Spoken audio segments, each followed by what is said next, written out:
आज जब आप इस वर्ड को सुनेंगे, मेरा बिलीव है कि परमेश्वर भी आपसे बात करेगा। बाइबल कहती है वो आपके अगुए के द्वारा भी आपसे बात करता है। इसीलिए जब शमूएल नबी को परमेश्वर की आवाज़ आई तो उसे वो एली की आवाज़ लगी, क्योंकि परमेश्वर ने एली की आवाज़ में ही उसे आवाज़ मारी।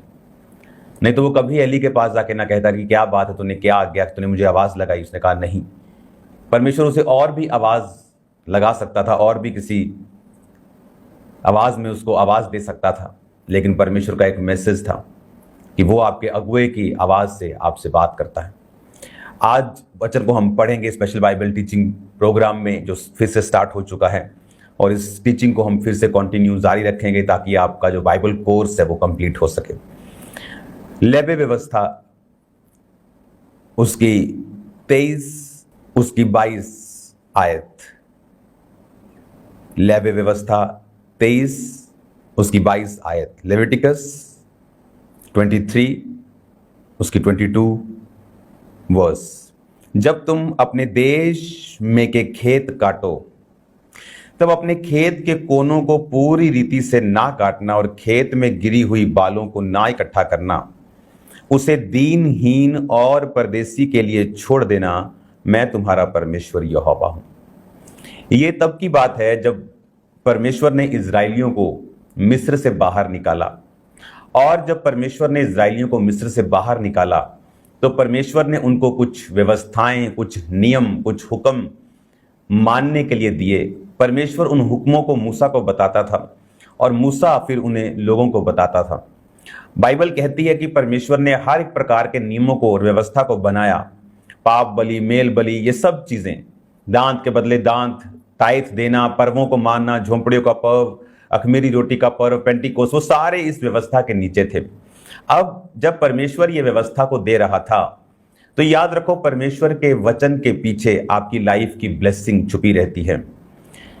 कितना का बड़ा काम था जब जीसस क्राइस्ट ने उस अंधे को कहा जाकर शालोम के कुंड में धो ले। वो ये भी बोल सकता था कि जीसस क्राइस्ट, मैंने कभी तुझको ऐसा नहीं सुना कहते हुए किसी को कि जा वहां जाके धो ले, वहां जाके कुछ खा ले। तो बस हाथ लगातार लोग चंगे हो जाते हैं। लेकिन जीसस क्राइस्ट ने कभी भी एक तरीके से लोगों को चंगा नहीं किया। उसने अलग अलग तरीकों से, किसी को हाथ लगाकर, बाइबल में लिखा, किसी को थूक से मिट्टी को सान कर उसकी आंखों पर लगाकर, किसी को वचन बोलकर, किसी को ले हैंड करके। उसने पवित्र आत्मा को, अपने पिता की इच्छा को फॉलो किया। रिजल्ट परमेश्वर के वचन के पीछे छुपा रहता है हमेशा। छोटे से छोटा वर्ड आपकी लाइफ की बिगेस्ट ब्लेसिंग का कारण बन सकता है। इसमें लिखा हुआ कि जब तुम अपने देश के खेतों को काटना, पुराने नियम में लिखा कि जब तुम अपने देश के खेत काटना, तो अगर मान लो ये खेत है तो उसने कहा कि सारे कोने भी मत काट लेना, कोनों से भी मत काट लेना, सफा चट गंजा मत कर देना, उसको कुछ कुछ रहने देना। फिर जो दीनहीन हैं, गरीब लोग हैं, तुम्हारे इलाके के परदेसी हैं, वो आए और थोड़ा थोड़ा काट कर अपने खाने के योग्य दानों को इकट्ठा कर ले, अनाज को इकट्ठा कर ले, ताकि वो भी खाएं और भूखे ना रहें। ये परमेश्वर की आज्ञा थी। आप देखो, ये छोटी सी आज्ञा लगती है हमें, लेकिन देखो इस छोटी सी आज्ञा ने कितना बड़ा काम किया बोअज की लाइफ में। बाइबल क्या कहती है कि रूत जब बोअज के खेतों में बटोरने के लिए गई, वो क्यों गई? मैं आपको गांव की एक चीजों को बताता हूं। वैसे मैं शहर में जन्मा हूं, लेकिन अब मैं गांव में रहता हूं तो मुझे पता है काफी चीजों का। मेरा बिजनेस भी जो था मोस्टली विलेजेस में था, तो जो उनकी सारी चीजों के बारे में मेरे को मालूम है। एक इलाके में एक जमींदार जो होता है, जिसके पास खेती होती है, उसके स्वभाव को लोग जानते हैं। और जो गरीब लोग परमेश्वर ने कहा कि तुम्हारे खेत में बीनने के लिए आएंगे, तो वो ऐसा नहीं है कि वो कोई आपके पास श्रीलंका से आएगा, जैसे आपको मालूम, आपका मालूम नहीं, आपको उनका, ऐसा नहीं है। आप ही के आसपास के इलाके के लोग होते हैं, उनको मालूम होता है जमींदार कैसा है, ये बंदा कैसा है, ये जमीन का मालिक कैसा है, ये थोड़ा लालची है, ये थोड़ा अच्छा है, ये थोड़ा। अभी बहुत से लोग हैं ऐसे जमींदार जो रोज उनके घर से कितने लोग लस्सी लेके जाते हैं पंजाब में फ्री में। बहुत से लोग ऐसे हैं जिनके घरों से लोग साग लेके जाते हैं फ्री में। तो ऐसा लोग यहाँ पे करते हैं। तो बंदे को मालूम होता है कि ये जमींदार कैसा है। मजदूरों को मालूम होता है कि ये बंदा कैसा है। इस इलाके के मजदूरों को मालूम होता है कि ये दिहाड़ी लानी है, ये नहीं लानी। आप समझ रहे हैं मेरी बात? जब रूत वहां पे खेत बीनने के लिए गई, क्योंकि वो गरीब थी, अपनी सास का उसको पेट पालना था, कटनी का समय था, तो मजदूरों को बता देता कि अच्छा खेत बीनने जाना ना, तो बोअज के खेतों में चली जा। वो बाइबल को मानता है, वो वचन को मानता है, और वो खेतों के किनारों को छोड़ रखता है। बहुत से लालची भी होंगे जो थोड़ा थोड़ा छोड़ते होंगे, चलो इतना छोड़ दे, वचन भी पूरा हो जाए, मेरा नुकसान भी ना हो। लेकिन कुछ लोग परमेश्वर के वचनों पे चलते हैं, और बाइबल कहती है जिसने बिखेरा, जिसने दिया, उसको कोई घटी ना हुई कभी भी। अब रूत को यह मालूम था कि ये बंदा ठीक है, ये खेत का मालिक ठीक है, इसके खेत में चलती हूं तो मुझे कुछ मिल जाएगा। एक वचन को मानने से जो बोअज ने माना, मजदूर के रूप में, परदेसी के रूप में रूत उसके खेत में उस फसल को चुगने के लिए आई, और वही उसकी पत्नी बनी, वही दाऊद की परदादी बनी। इमेजिन करो, एक यहोवा के वर्ड को फॉलो करने से बोअज परमेश्वर यीशु मसीह की ब्लड लाइन में जुड़ गया, उसके वंश का अधिकारी बन गया, उसका नाम सदा तक आज तक लिया जाने लगा। अगर रूत खुदा के वचन पे चलने के कारण कि उसने अपनी बूढ़ी सास और परमेश्वर को नहीं छोड़ा और दुखों को एक्सेप्ट कर लिया कि मैं तैयार हूं दुखों में रहने के लिए, लेकिन परमेश्वर यहोवा को छोड़ने के लिए तैयार नहीं हूं, इस वजह से परमेश्वर ने उसे अपनी ब्लड लाइन में जोड़ा। और उधर बोअज जो बाइबल के वर्ड्स को फॉलो करता था, उसने सब मजदूरों को कहा, सिर्फ रूत को ही नहीं, वो अच्छे दिल का था, जब भी कोई अच्छा मिलता था वो कहता था कि इसी पानी में से पीना, जो मजदूर खाते हैं उसी में से खाना, तुम इसी खेत में जो फसल रह जाती है उसको बिनना। अपने मजदूरों को बोल के रखा था कि ऐसी औरतों को तंग मत करना, वो भी बिब्लिकल था। रूत भी बाइबल पे चलने वाली थी, और बोअज भी परमेश्वर के वचन के ऊपर चलने वाला था। बोअज अपनी मर्जी से खेतों को, साथ जो नुकरें होती थी, परे परे की फसल, अपनी मर्जी से नहीं छोड़ता था। उसे पता था कि ये पवित्र वचन का हुक्म है, ये बाइबल का हुक्म है कि जब तुम अपने देश के खेत काटो तो खेत के कोनों को पूरी रीति से ना काटना, खेत में गिरी हुई बालों को ना इकट्ठा करना, वरन उनको दीनहीन और परदेशी के लिए छोड़ देना, मैं तुम्हारा परमेश्वर यहोवा हूं। हालेलुया। इमेजिन करो, बोअज परमेश्वर को मानने वाला होता लेकिन थोड़ा लालची होता और खेत के कोनों पे फसल ना छोटी छोटी छोड़ देता, वचन भी पूरा हो जाए। तो जब रूत तो नहीं थी, अगर जब वो पूछती मजदूरों से, दीनहीन अपने जैसे गरीबों से कि किस खेत में जाएं जहां पर मैं कुछ ले पाऊं, जहां कुछ मिल जाए, तो कोई भी बोअज के खेतों को रिकमेंड ना करता। वो उनको रिकमेंड करते, उन पर जाने के लिए बोलते जो अपनी फसलों को रख छोड़ते हैं, जो खुले दिल के हैं, जहां मजदूरी पूरी मिल जाएगी, जहां फायदा होगा। तो देखो बोअज अपनी लाइफ की कितनी बड़ी ब्लेसिंग को खो बैठता और उसे हासिल ना कर पाता। आज अनगिनत लोग इस दुनिया में परमेश्वर के छोटे से छोटे हुक्म को तोड़ के अपनी लाइफ की बड़ी से बड़ी ब्लेसिंग से हाथ धो बैठे हैं, मिस कर बैठे हैं। अपनी अपनी रूत को, अपने अपने बोअज को वो मिस कर बैठे हैं, अपनी अपनी आशीष को वो मिस कर बैठे हैं। क्योंकि जब आप परमेश्वर के मुंह से निकले हुए वचन को सीरियस नहीं लेते हैं, एक्चुअल में आप अपनी ही ब्लेसिंग्स को ठुकरा रहे होते हैं।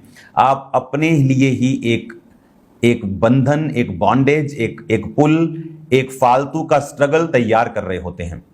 परमेश्वर के छोटे से छोटे वचन के साथ एक ब्लेसिंग जुड़ी हुई है। वो टाइथ देना हो, वो प्रेयर का हो, वो फास्टिंग का हो, वो हत्या ना करना हो, माता पिता की आज्ञाओं को मानना हो, मूर्ति पूजा ना करना हो, वो चर्च में जाना हो, वो परमेश्वर के भवन के साथ वफादार रहना हो, वो कोई भी छोटी से छोटी आज्ञा जो आप मानते हैं, वो आपकी लाइफ में एक बड़ी बरकत के दरवाजों को खोल देती है। अब बोअज को ये बात मालूम नहीं थी कि उसका ये छोटी सी आज्ञा को मानना उसकी लाइफ में एक बड़ी ब्लेसिंग का रीजन बन जाएगा। बोअज के पास पैसा था, रुतबा था, जमीन थी, जायदाद थी, लेकिन वो मैरिड नहीं था। तो परमेश्वर ने उस बंधन को भी तोड़ा। लेकिन बंधन टूटने का कारण अगर आप बाइबल में देखें तो ये वचन था जो लेवी व्यवस्था 23 उसकी 22 आयत में लिखा था इस वचन को बोअज मानता था और परमेश्वर से डरता था, और यही वचन उसकी लाइफ के उस बंधन को तोड़ने का कारण बना, और उसकी डिलीवरेंस हुई और उसकी मैरिज हुई। और मैरिज से भी कौन से वंश पैदा हुए? ओबेद पैदा हुआ, दाऊद पैदा हुआ, जीसस क्राइस्ट पैदा हुए, आप और मैं पैदा हुए। मैं और आप भी आज इसी बोझ के वंश से कहलाते हैं, क्योंकि ये दाऊद का वंश है, क्योंकि जीसस क्राइस्ट का वंश है। जब हम जीसस क्राइस्ट में नया जन्म लेते हैं तो हम उसके वंश के, अब्राहम के वंश के भी बन जाते हैं। तो एक व्यक्ति जब परमेश्वर के वर्ड पे चलना शुरू करता है, वो वचन आज कल परसों कभी ना कभी आपकी लाइफ में एक बड़े दरवाजे को खोलेगा। इनकरेज रहिए, फोकस्ड रहिए, उसके वर्ड के प्रति एक्साइटेड रहिए, क्योंकि आप नहीं जानते कौन सा वे रास्ता आपके लिए खुलने के लिए तैयार है। उसके वचन को तुच्छ जानने वाले बाइबल कहती है तुच्छ समझे जाएंगे। और पता नहीं कितने धर्मी लोग बंधनों में हैं एक वचन को तोड़ने के कारण। कितने धर्मी, कितने पास्टर्स बॉन्डेजेस में हैं और अपनी डिलीवरेंस की वेट कर रहे हैं, क्योंकि एक वचन को वो फॉलो नहीं कर रहे। एक छोटे से छोटे वचन को तोड़ना हमारे लिए बरकतों का बंद होने का कारण बन सकता है, और ये बात हमें इस वचन से समझ आती है। हालेलुया। और देखो कितनी क्लियरली परमेश्वर ने कहा कि जब तुम अपने देश के खेत काटो तो अपने खेत के कोनों को पूरी रीति से मत काटना, गिरी हुई बालों को इकट्ठा मत करना। और यही चीज उठाने के लिए रूत वहां पे एंट्री उसने की, और ये चीज बोअज इसीलिए करता था क्योंकि परमेश्वर के वचन में लिखा था। वचन में लिखा था तो वो फॉलो करता था, तो मजदूर लोग जानते थे, जब मजदूर जानते थे तो वो उसको फॉलो करते थे, उसके खेत में आते थे। और इसी जरिए से परमेश्वर ने एक ऐसी वाइफ जो परमेश्वर के साथ वफादार थी उसको दी। आप प्रभु से वफादार हैं, वो आपको वफादार पार्टनर देगा। आप प्रभु से गद्दारी करेंगे, आपके लोग भी आपके साथ ऐसे आपको मिलेंगे जो आपको सिरदर्दी देंगे। आज बहुत से लोग, उनकी लाइफ में जो लोग हैं उनके आसपास, वो लोग नहीं, वो सिरदर्दी हैं, वो एक पेन है उनके लिए। हालेलुया। वो पेन खत्म हो सकती है अगर आप परमेश्वर के करीब जाएं तो, और उसके वर्ड को फॉलो करें। जब तक वो पेन, वो माइनस करने वाले लोग आपकी लाइफ से नहीं जाएंगे, आप कभी बरकत नहीं पा सकते।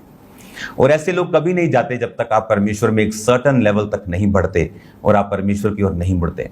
मेरा बिलीव है कि आप इस बाइबल टीचिंग से अब गहरी शिक्षाओं को हासिल करके इनकरेज रहेंगे खुदावंद में बड़े कामों को करने के लिए, और उसके वर्ड को जो छोटे से छोटा और बड़े से बड़ा उसे फॉलो करने के लिए। कोई वचन इतना छोटा नहीं, कोई इतना बड़ा नहीं। बाइबल में लिखा है कि कुछ पाप मृत्यु की ओर लेके जाते हैं और कुछ नहीं, लेकिन बरकत मिलती है जब आप वचनों को मानते हैं, चाहे वो छोटा हो चाहे बड़ा हो। वो आज्ञा, चाहे आपने बहुत बड़ी आज्ञा को माना है चाहे एक नॉर्मल आज्ञाओं को माना है, आपकी बरकत आपको फॉलो करती है। God bless you all. कल जितने लोग तेरे भवनों में आए खुदावन, जो फिजिकली वहां प्रेजेंट हो, आलस ना करें, तो उन्हें खुल के बरकत देना, उनके विश्वास के अनुसार खुदावन उनकी जिंदगी में बड़े कार्य को करना। वो आलसी नहीं खुदावन, उन्होंने तुझे प्रथम स्थान दिया है। जो कल तेरे भवनों में होंगे बड़ी बरकतों को हासिल करें, प्रभु यीशु के नाम में, आमीन आमीन। God bless you all. Prayer करते रहिए इवेंजलिज्म के लिए, एक बड़ी बेदारी के लिए, जो आने वाले समय में एक विजन को मैं शेयर करूंगा। खुदावंद बड़े कामों को करने जा रहा है। कल मिलते हैं खुदावंद की प्रेजेंस में। God bless you all.